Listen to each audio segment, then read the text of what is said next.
नमस्कार दोस्तों, मैं अखिलेश सिंह परीक्षा एनालिसिस के यूट्यूब चैनल पर आप सभी लोग का स्वागत करते हैं।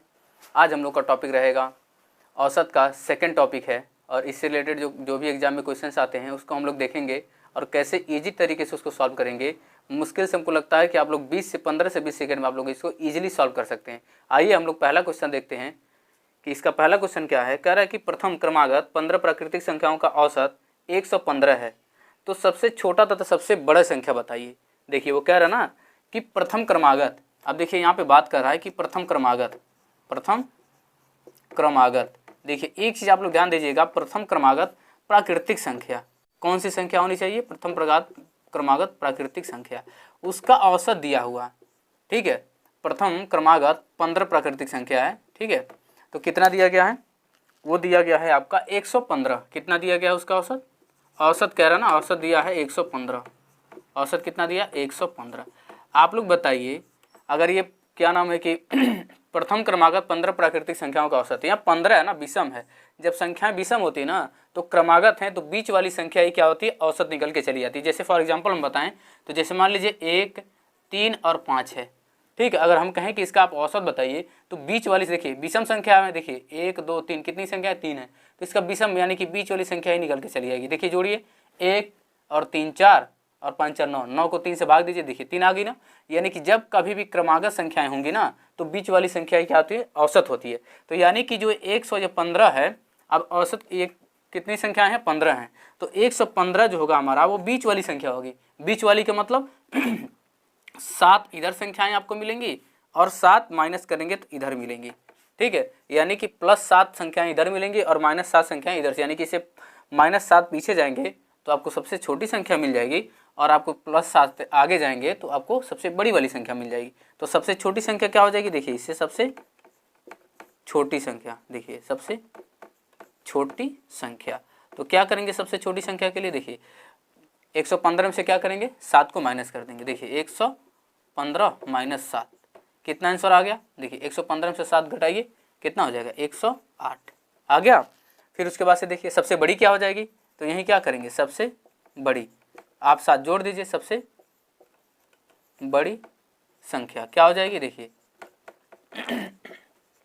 115 + 8 कर दीजिए, 8 × 13 यानी कि 123। कितना हो गया? 123। सबसे छोटी 108 निकल के आ गया और सबसे बड़ी 123 निकल के आ गया। अब देखिए इसी से रिलेटेड एक और क्वेश्चन आपका बन रहा है। देखिए एकदम सेम पैटर्न पे है। क्या कह रहा है? ध्यान दीजिए।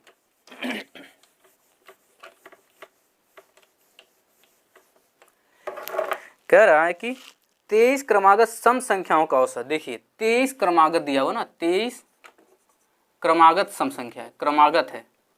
ठीक है, 23 क्रमागत सम संख्या है, सम संख्या। ठीक है, औसत कितना दिया हुआ है?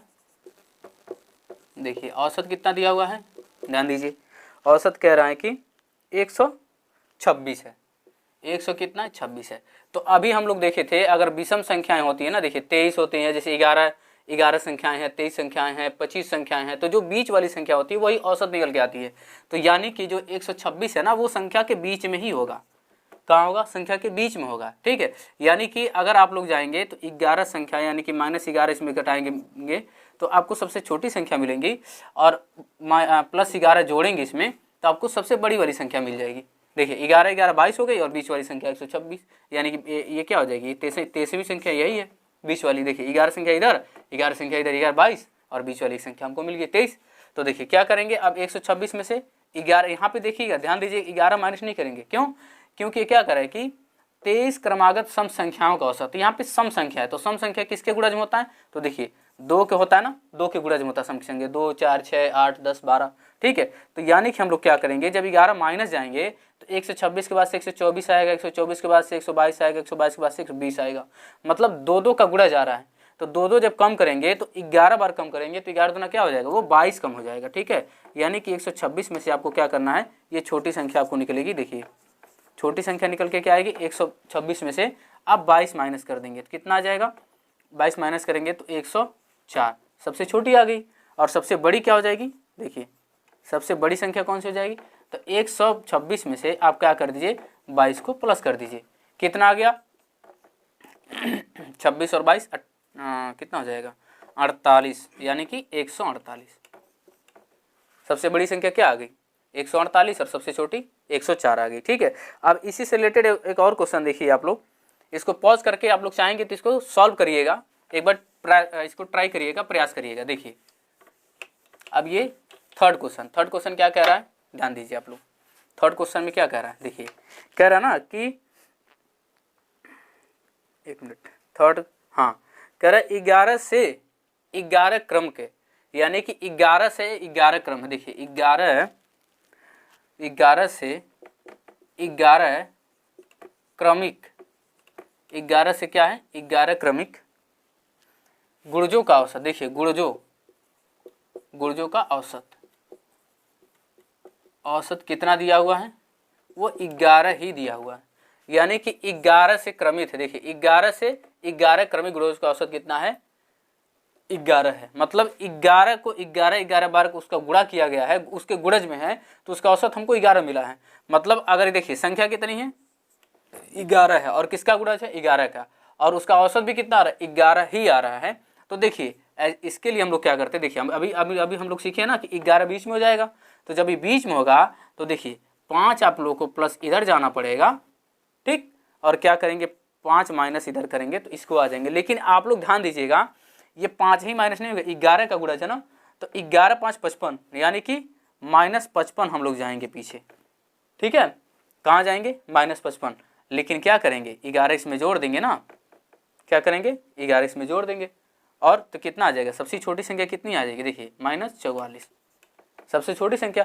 अब देखिए अब 11 5 55, देखिए अब यहाँ भी वही काम करेंगे, 11 गुणे क्या हो जाएगा 11 5 55, ये 55 आया, लेकिन क्या करेंगे हम लोग +11 जोड़ेंगे, अभी जो जोड़ रहे थे कितना आ जाएगा 66 आ जाएगा, यानी सबसे बड़ी संख्या 66 है और सबसे छोटी संख्या क्या आ गई -44। देखिए यहाँ क्यों जोड़ा गया है, देखिए यहाँ क्यों जोड़ा गया, इसीलिए जोड़ा गया है, देखिए कि हम लोग क्या करें 11 के गुणज में जा रहे हैं। ठीक है, अब ध्यान दीजिए इसके बाद से जो क्वेश्चन है हमारा, देखिए कुछ इसी से संबंधित वो भी है, 4th नंबर का जो क्वेश्चन है इसी से संबंधित वो भी है, ध्यान दीजिए आप लोग।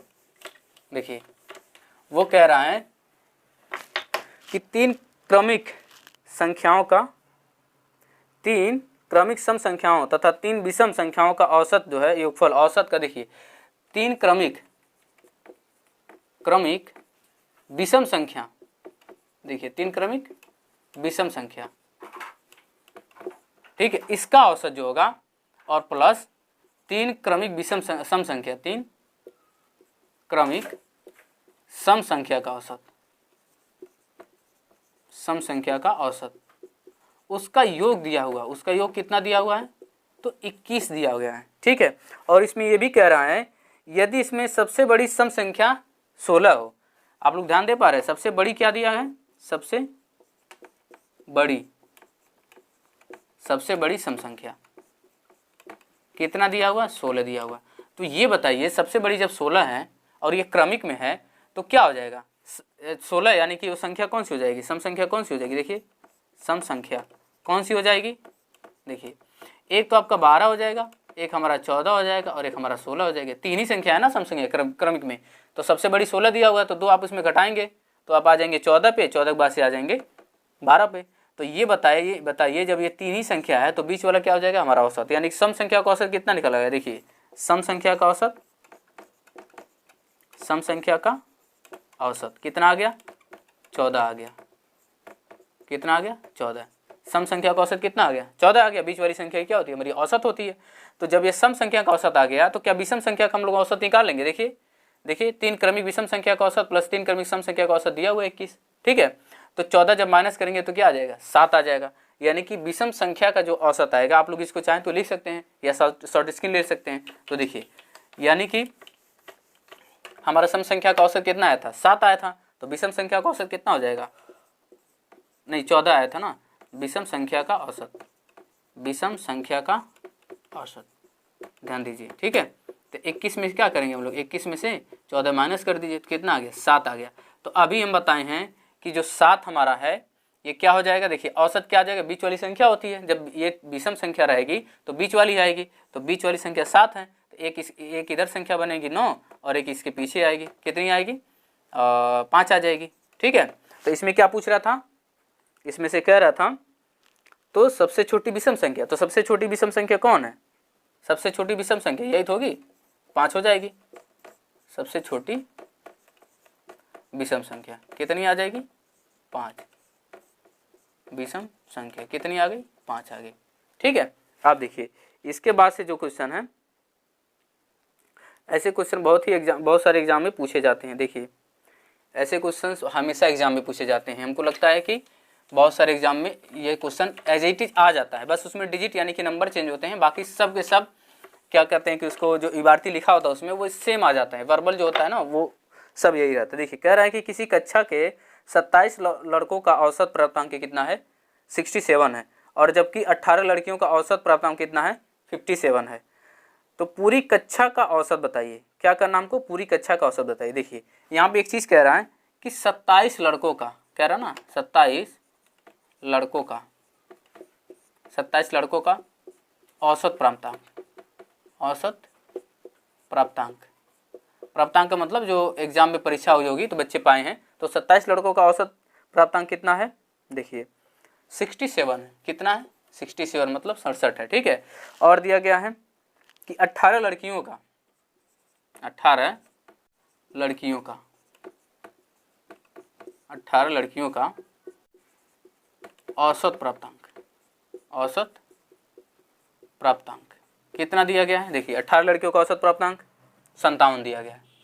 ठीक है, 18 लड़कियों का औसत प्राप्तांक 18, तो कह रहा है पूरी कक्षा का औसत बताइए।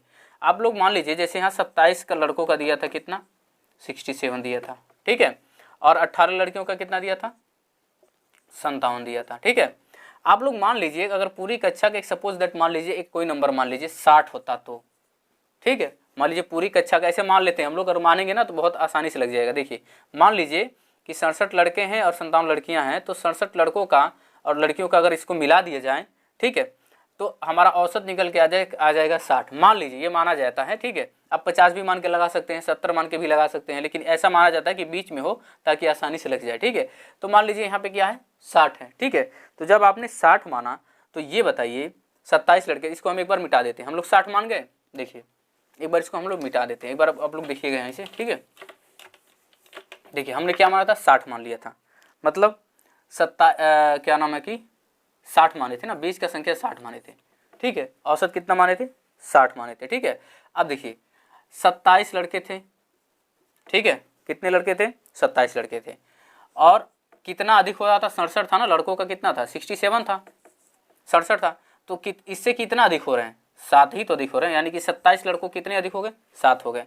ठीक है, अब देखिए ध्यान दीजिए, अब देखिए इन दोनों को जोड़ते हैं। ठीक है, और लड़कियों का कितना था, 57 था ना, तो कितने अधिक हुई थी, 18 लड़कियां थी। ठीक है, तो कितनी अधिक हुई थी, कम हुई है ना, 60 से 3 कम हुई है, तो 3 से आप गुणा कर दीजिए, -3 से। ठीक है, अब कितने लोगों में, देखिए 27 और 18 को जोड़िए, कितना होगा, 27 और 18 को जोड़िए, 27 लड़के और 18 लड़कियां, तो 27 और 18 कितना हो गया, 45 हो गया। ठीक है, कितना आ गया, 45। अब आप अगर इसको सॉल्व कर लेंगे ना, तो जो नंबर आएगा इसी में या तो जोड़ देंगे, आप घटा देंगे, वही औसत निकल आएगा। ठीक है, तो इसको आप सॉल्व करिए। यहाँ देखिए 27 है, हम लोग कॉमन ले सकते हैं क्या, हाँ ले सकते हैं, 9 कॉमन ले लीजिए। ठीक है, यहाँ 9 कॉमन लेंगे, 9 कॉमन ले आसानी से लग जाएगा, 9 कॉमन लेंगे तो 9 त्रिक 27 3, यानी कि 7 त्रिक 21 हो गया। और यहाँ देखिए ये माइनस इसको प्लस माइनस का गुणा करेंगे तो माइनस हो जाएगा, और 9 चला गया तो 3 दूना 6 हो गया।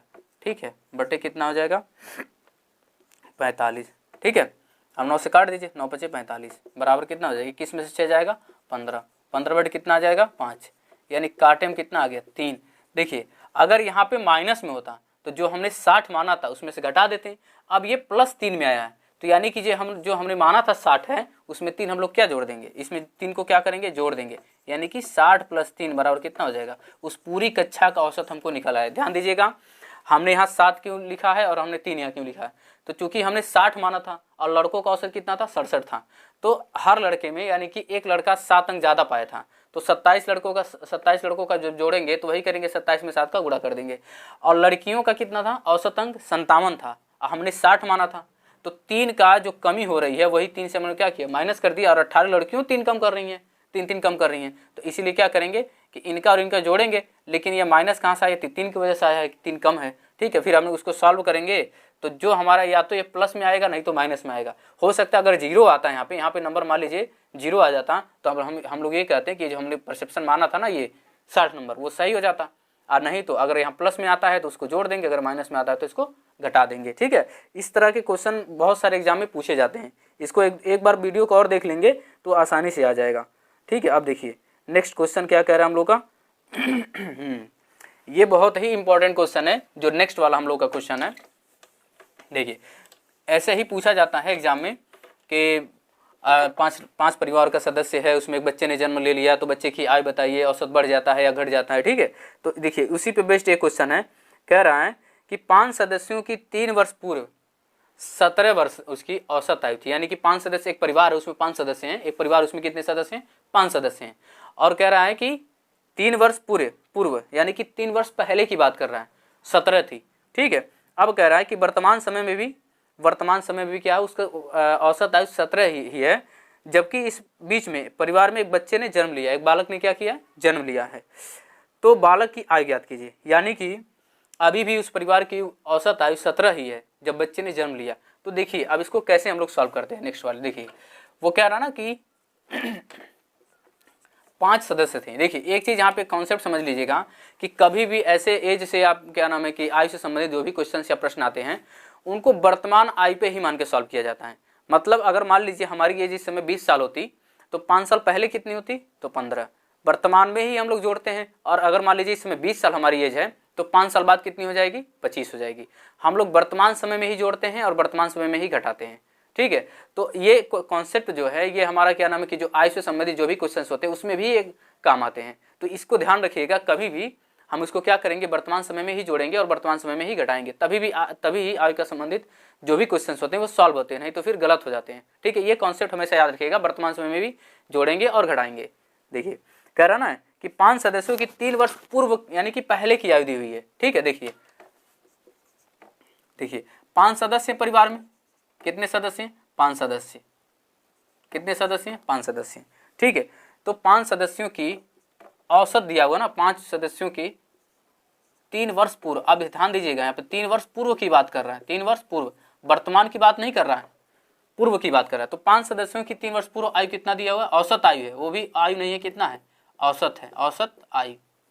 औसत आयु कितनी है, 17 दिया हुआ। ठीक है, तो आप क्या करिए, हम लोग जब औसत का फॉर्मूला पढ़े थे तो हम लोग क्या देखे थे कि औसत बराबर क्या था, सभी परिणामों का योग बटे परिणामों की संख्या।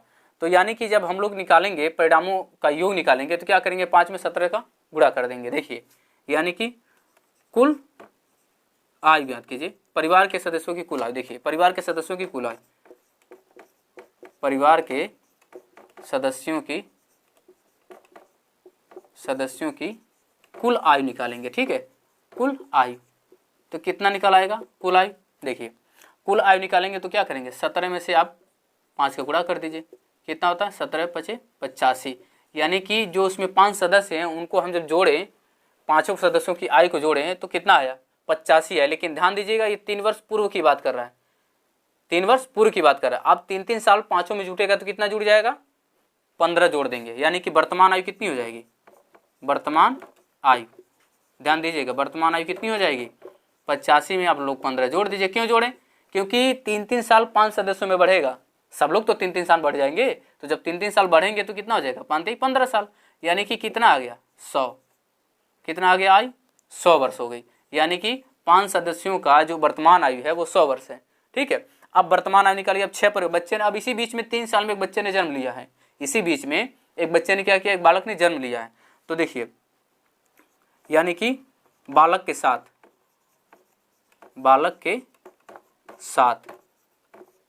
वर्तमान आयु, बालक के साथ वर्तमान आयु कैसे निकलेगा, तो देखिए पहले 5 सदस्य थे, अब कितने हो गए, 6 सदस्य हो गए। 5 थे ना, अभी भी क्या है, औसत उसका 17 ही है, उस परिवार का औसत कितना है, 17 ही है।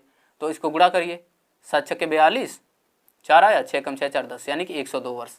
अब बताइए अगर बालक ने जन्म नहीं लिया होता तो उस परिवार की औसत आयु कितनी होती, 100 वर्ष होती। बालक ने जन्म लिया तो औसत कितनी हो गई, 102 वर्ष हो गई। तो बालक की उम्र अब निकाल दीजिए। देखिए आ गया बालक की आयु, देखिए बालक की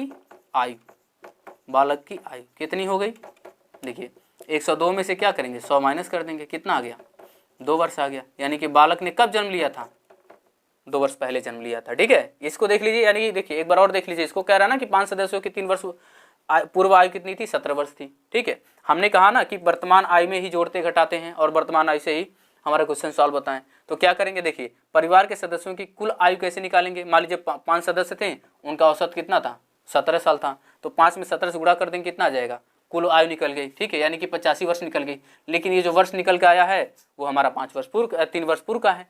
तो 3 वर्ष पूर्व का है, तो वर्तमान आयु निकालने के लिए हम लोग क्या करेंगे, इन 5 सदस्यों में 3-3 साल जोड़ेंगे। तो 5 सदस्य में जब हम 3-3 साल जोड़ें तो कितना आ गया, 5-3-15, यानी कि 15 साल इनका बढ़ जाएगा। यानी कि 85 में 15 जोड़ें तो 100 वर्ष हो गया। लेकिन इसी बीच में, इसी 3 साल के बीच में एक बच्चे ने जन्म लिया है, एक बालक ने जन्म लिया है। ठीक है, तो बालक ने जब जन्म लिया तो इस समय जब देखा गया तो उस परिवार की अभी भी औसत आयु कितनी आ रही थी, 17 ही साल आ रही थी। ठीक है, तो बालक ने जब जन्म लिया तो परिवार में सदस्य 5 थे। अब एक जब जन्म लेगा तो जाहिर सी बात है वो भी परिवार का सदस्य हो जाएगा। तो 6 साल हो गई, मतलब 6 हो गए। तो 6 गुणे 17, तो हमने गुणा किया तो 102 वर्ष आया। ठीक है, तो क्या हो जाएगा, अब बालक की उम्र निकालने के लिए ये पूरे परिवार की थी, यानी 5 सदस्यों की थी और ये 6 सदस्यों की थी। ठीक है, तो क्या करेंगे, 102 में से 100 घटा देंगे, 2 वर्ष आ जाएगी। ठीक है, इस टाइप के क्वेश्चंस बहुत सारे एग्जाम में पूछे जाते हैं। और देखिए अगर आप लोग तुरंत लगाना चाहेंगे तो क्या करेंगे, 5 में 17 से तुरंत गुणा करेंगे। ठीक है, फिर देखेंगे 3 वर्ष पूर्व का दिया तो 15 जोड़ देंगे। ठीक है, फिर 6 क्या करेंगे, 6 का 17 से गुणा कर देंगे और फिर माइनस कर देंगे। मुश्किल से ये कितने समय का है, मुश्किल से 30 सेकंड में आपको लग जाएगा। ये ऐसे लिखने की वजह से क्या हुआ है, ज़्यादा टाइम लगा है। ठीक है, अब देखिए इसके बाद से अब ये जो क्या नाम है कि प्रिंसिपल के आ जाने से या किसी खिलाड़ी के आ जाने से इसे देगा ना, किसी क्वेश्चन से ऐसे देगा कि एक टीम में 11 प्लेयर हैं, उसमें से कोच आ जाने से तो उसकी औसत बढ़ जाती है या घट जाती है।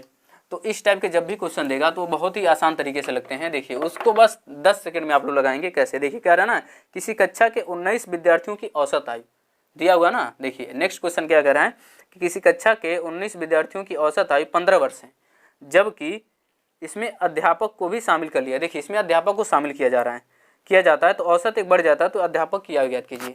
देखिए 15 विद्यार्थी थे, नहीं 19 विद्यार्थी थे, तो उनका औसत 15 वर्ष था। देखिए 19 विद्यार्थी का दिया हुआ ना, 19 विद्यार्थी का औसत दिया हुआ है। ठीक है, 19 विद्यार्थी का औसत कितना दिया हुआ है, 15 वर्ष। ठीक है, जब अध्यापक आ जाता है ना तो एक वर्ष इसी 15 वर्ष में जो औसत है ना, औसत इसी में एक वृद्धि हो जाती है। कितनी वृद्धि होती है, 1 की वृद्धि हो जाती है। ठीक है, इसी में 1 की वृद्धि हो जाती है। तो यानी कि हम लोग देखिए अब कह रहा है कि उस अध्यापक का आयु ज्ञात कीजिए। कुछ और नहीं करना रहता, 19 इसको पकड़िए, 15 पकड़िए और 1 की वृद्धि हो रही है, बस जोड़ दीजिए। देखिए 19 और प्लस क्या होता है 15 और 1 की वृद्धि हो जा रही है, तो कितना हो जाएगा 19 और 20 से 19 से 20 और 15 कितना हो जाएगा 35 वर्ष। यानी कि उस अध्यापक के कितना वर्ष है, आयु कितनी वर्ष है, 35 वर्ष। बस इसको इसी तरह से लगता है, बस 15 से 20 सेकंड में या 10 सेकंड में ही इसको लगा लेंगे। क्या करेंगे, देखते क्या करेंगे, 19 और 15 34 एक 35 हो गया। ठीक है, यानी कि तुरंत लग जाएगा। क्या करेंगे, 19 ये लीजिए, 15 इसको पकड़िए और 1 जोड़ दीजिए। एक औसत बढ़ जा रहा है, अगर मान लीजिए घट जाता ना तो यही क्या करते हैं हम लोग, माइनस कर देते। अगर कहता ना कि एक घट जा रहा है औसत अध्यापक के आ जाने से, तो हम लोग क्या करते, माइनस कर देते। ठीक है, ये ऐसे ही क्वेश्चंस लगेंगे।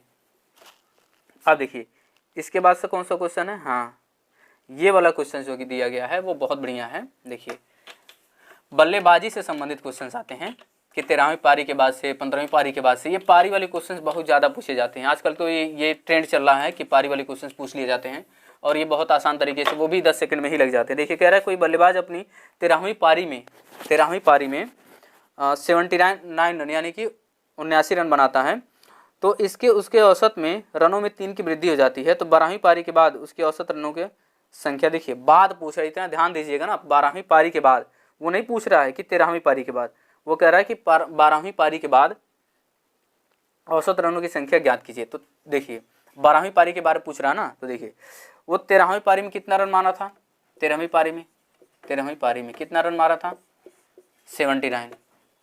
ठीक है, तो कुछ ना करिए, कितने की वृद्धि हो जा रही है, 3 की, तो 13 में क्या करिए, 3 का गुणा कर दीजिए।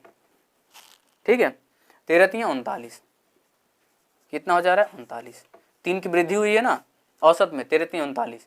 मतलब अगर वो वृद्धि नहीं होता ये वृद्धि नहीं हुई होती तो बराबर होता ना, ये वृद्धि नहीं हुई तो बराबर होता।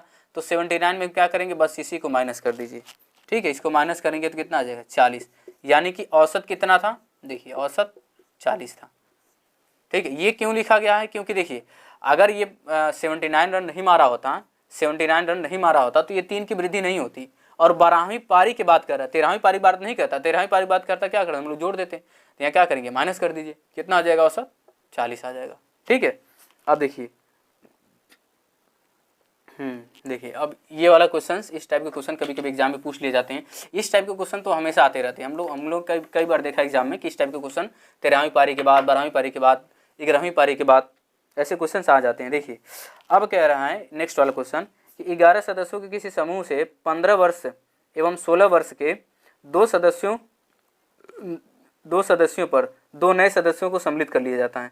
जैसे समूह के औसत में 1 की वृद्धि हो जाती है, तो नए व्यक्तियों का औसत ज्ञात कीजिए। देखिए यानी कि एक 15 साल का, यानी कि कितने व्यक्ति थे, 11 सदस्य, एक 15 साल का था और एक 16 साल का था, ये दोनों चले जाते हैं और इनकी जगह 2 लोग नए आ जाते हैं। ठीक है, यानी कि कोई समूह है उसमें 15 और 16 साल के जो व्यक्ति हैं वो चले जाते हैं। ठीक है, और इनकी जगह में दूसरा कोई आ जाता है। तो मान लीजिए 15 और 16 जब जाएंगे तो 31 उस समूह में क्या हो जाएगा, माइनस हो जाएगा। तो क्या हो जाएगा, 31 वर्ष क्या हो गए, चले गए, बाहर चले गए। अब जो आएंगे, जो नए आएंगे वो 31 तो लेके आएंगे, 31 क्या करेंगे, वो लेके आएंगे। इसके साथ साथ वो क्या कर रहे हैं, 11 सदस्यों में 1-1 की वृद्धि कर दे रहे हैं। क्या कर रहे हैं, 11 सदस्यों में 1-1 की वृद्धि, यानी कि 11 क्या करेंगे, उसमें जोड़ देंगे, यानी कि 31 तो लेके आएंगे, कन्फर्म 31 लेके आएंगे, तभी तो इनकी जगह पे 31 लाएंगे। 31 तो ये बाहर चले गए तो 31 तो लेके आएंगे, और 11 सदस्यों को 1-1 दे रहे हैं, तो क्या करेंगे, 11 और जोड़ देंगे। ठीक है, तो कितना आ गया, 42। कितना आ गया, 42। और उनका औसत पूछ रहे हैं, यानी कि उन दोनों का उम्र जो होगा 42 वर्ष होगा। उन दोनों का उम्र कितना होगा, 42 वर्ष होगा। और इनका औसत पूछ रहा है तो 2 से भाग दीजिए, यानी कि औसत कितना होगा, 21 वर्ष। उनका औसत कितना होगा, 21 वर्ष होगा। ठीक है, अब देखिए इसको इस क्या नाम है कि वीडियो का आखिरी क्वेश्चन, लास्ट क्वेश्चन है, ये भी उसी पारी से संबंधित है। अब ध्यान दीजिए आप लोग, देखिए कह रहा है कोई बल्लेबाज अपनी 15वीं पारी में 5 रन बनाता है जिससे उसके औसत में 4 रन की कमी आ जाती है। अब देखिए ये कह रहा ना कि 15वीं पारी में वो 5 ही रन बनाता है तो उसके औसत रनों में 4 की कमी आ जाती है, तो 15वीं पारी के पश्चात उसका औसत रन ज्ञात कीजिए। देखिए अब ये नहीं कह रहा है कि क्या नाम है कि 15वीं नहीं, क्या कहते हैं उसको, 14th के बाद, 14 नंबर के बाद, यानी कि 14वीं पारी के बाद। ये कह रहा है 15वीं पारी के बाद औसत रन बताइए। ठीक है, तो ध्यान दीजिए, यानी क्या करेंगे हम लोग, पहले गुणा कर देंगे, 15 गुणे 4। ठीक है, 4 रन की कमी हो रही है, जैसे उसमें हम लोग क्या करते थे, 13 आया था तो 13 में 3 का गुणा कर दिए थे, तो कितना हो जाएगा। देखिए पहले इसमें गुणा ना करिए, पहले मान लीजिए 15वीं पारी में कितना रन बना रहा है वो, 15वीं पारी में 5 ही रन बना रहा है, 5 ही रन बना रहा है। ठीक है, अब देखिए 15वीं पारी में 4 का गुणा करेंगे कितना आ जाएगा, 60 आ जाएगा ना। ठीक, अब मान लीजिए कितना बना रहा है वो रन, 5 बना रहा है, तो 5 का प्लस कर दीजिए, कितना आ जाएगा, 65। ठीक है, अब ये जो 65 रन आया है, देखिए ये जो 65 रन आया है ये उसका औसत निकल के आया। ठीक है, लेकिन 4 का माइनस कर दे रहा है वो, कितना का माइनस कर दे रहा है, 4 रन का माइनस कर रहा है। तो क्या करेंगे, 65 में हम 4 माइनस कर देंगे, तो औसत कितना रन हो गया 15वीं पारी के बाद से, 61। क्यों 61 आया, क्योंकि वो 15वीं पारी के बाद पूछ रहा है। ठीक है, तो 61 रन, यानी कि पहले वो 65 रन उसका क्या नाम है कि औसत था उस पूरे गेम का, लेकिन 5 रन बनाने की वजह से अगर वो 65 बना दिया होता तो क्या नाम है कि औसत में ना तो वृद्धि होती और ना ही कमी होती। तो क्या करेंगे, अब 4 रन की कमी हो गई, औसत में क्या हुई है, 4 रन की कमी हो गई है, तो क्या हमारा आ गया औसत 61 आ गया, 61 रन, यानी कि औसत कितना आ गया, 61 रन आ गया। धन्यवाद। अब जो औसत से संबंधित जो तीसरे नियम है या फिर तीसरा टॉपिक है हम लोग कल देखेंगे। धन्यवाद।